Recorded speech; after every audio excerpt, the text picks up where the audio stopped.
লাল লাল ঝাল ঝাল করে গরুর মাংস। হ্যালো ফ্রেন্ডস, আসসালামু আলাইকুম। তো এখানে আমি সব কিছু জোগাড় করে নিয়েছি কী কী রান্না করব। তো ফার্স্ট কড়াই দিয়ে দিলাম তেল, তারপরে দিয়ে দিলাম আলু, তারপরে আমার তেল দিয়ে আমি ওতে পেঁয়াজ দিয়ে দিব।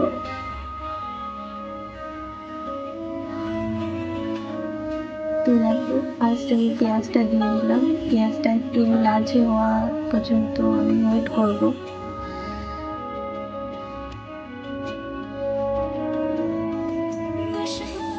পেঁয়াজটা নেড়ে দেওয়ার পরে একটু লালচে হওয়া পর্যন্ত আমি ওয়েট করবো।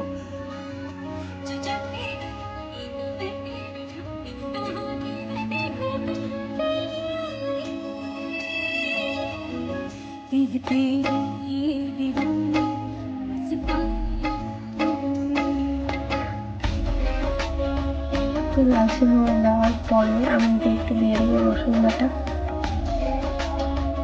রসুন বাটা দেওয়ার পরে রসুন বাটাটা পেঁয়াজটা একটু নেড়ে করে লালচে করে নেবো।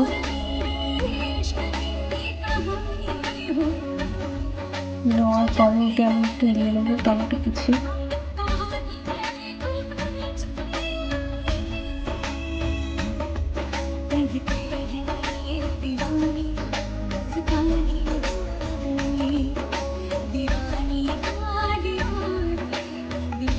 তো এটা আমার ফার্স্ট ভিডিও, তোমরা কিছু মাইন্ডে নিও না যদি কোনো ভুল হয়ে থাকে।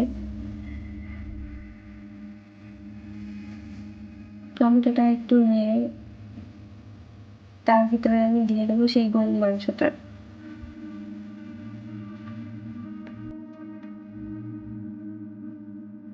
এবার আমি ধুয়ে রাখা গরুর মাংসটা দিয়ে দেবো।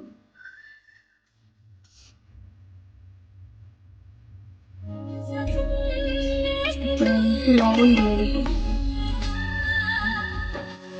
লবণ দেওয়ার পরে একটু ঝাল গুঁড়ো দিয়ে দেবো। দেওয়ার পরে যে আদা বাটা দেবো। আদা বাটা দেওয়ার পরে একটু নেড়ে চেড়ে দিয়ে হলুদ গুঁড়ো দিয়ে দেবো। দেওয়ার পরে ওটা ভালো করে কষাতে হবে।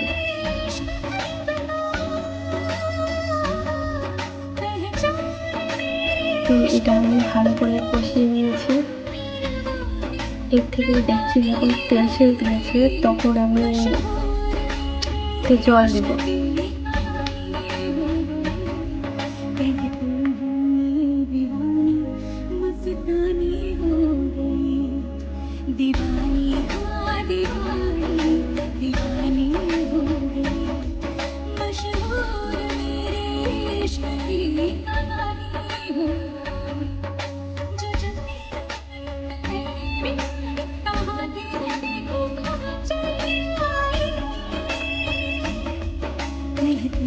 তো এটা এখন ঢাকা দিয়ে রাখবো কিছুটা সিদ্ধ হয়ে যাওয়ার জন্য।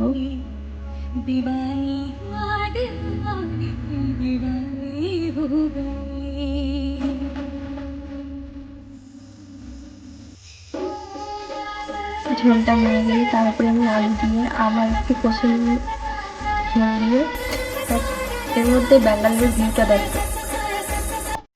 তারপরে আমি একটু মরিচ মশলা গুঁড়ো করে নিলাম। নেওয়ার পরে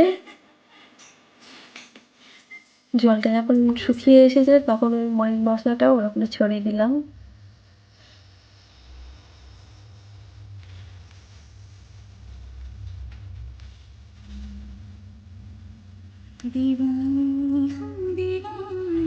তারপরে আমি এখানে ভাত বসিয়ে দিলাম। তরকারিটা হয়ে গিয়েছে।